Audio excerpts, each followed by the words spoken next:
2번 사이다를 넣은 시험관 6개 중에 3개는 고무마개를 막은 후 그림과 같이 실험하였다. 기체 용해도에 대한 실험인데 기체 용해도는 온도가 낮을수록 압력이 높을수록 액체 속에 기체가 얌전하게 들어갈 수 있어. 원래 좀 더 활발한 기체가 좀 덜 활발한 액체 속에 들어가는 건 쉽지 않아. 기체 입자가 조금 더 활발하기 때문에 액체 속에 있다가도 튀어나오려고 하는 게 자연스러운 거야. 그래서 기체가 액체 속에 녹아 들어가는 일은 쉽지 않은 것이지.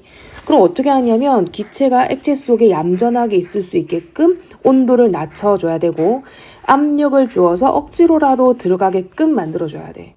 근데 이 문제에서 착각하면 안 되는 게 뭐냐면 기포가 발생하는 게 나오는데 기포가 많이 발생한다는 건 용해도가 높다는 소리가 아니야. 많이 녹아져 있다는 소리가 아니라 용해도가 낮아서 다 튀어나오고 있다는 소리야.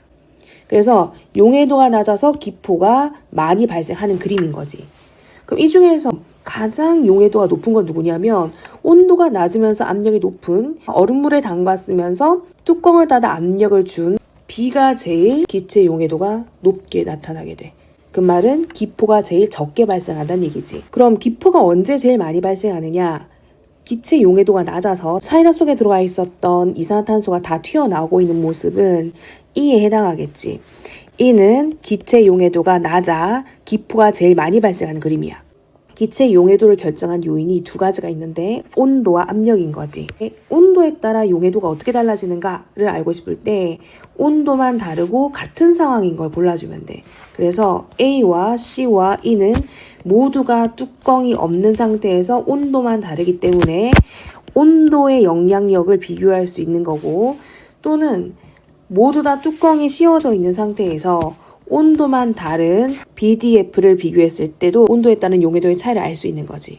압력에 따른 영향을 알고 싶을 땐 온도는 같은데 뚜껑을 닫았는지 안 닫았는지, 압력을 주었는지 안 주었는지를 비교하면 돼. 그래서 AB끼리 비교하거나 CD끼리 비교하거나 EF끼리 비교해주면 되는 거지. 그 문제로 가보면 기체 용해도가 가장 큰 것은 온도가 낮으면서도 압력이 제일 높은 것. 답은 B가 될 거고, 기체가 가장 많이 발생한다라고 하는 건 용해도가 높다는 소리가 아니야. 기체가 많이 있구나라고 생각하면 안 되고 용해도가 낮아서 기포로 다 나오고 있다는 소리야. 온도가 높으면서 압력이 없는 E가 되겠지. 압력이 높을수록 사이다에 많은 양의 기포가 발생한다. 압력이 높으면 용해도가 많기 때문에 얌전하게 녹아있고 기포가 적게 발생해야 돼. 사이다 속에 녹아있는 기체 양이 많은 시험관은 E이다 라고 되어 있는데, 녹아있는 양이 가장 많으려고 하면 안 튀어나오고 있어야 되니까 기포가 제일 적게 발생을 한 B가 될 거야. A와 B 시험관을 비교했을 때 온도와 기체 사이와의 용해도를 알 수 있다. A와 B 같은 경우에는 온도는 동일한데 뚜껑을 씌웠느냐 안 씌웠느냐의 차이로 압력과 용해도 사이와의 관계를 알 수 있는 거지. 틀렸어. 답은 1번.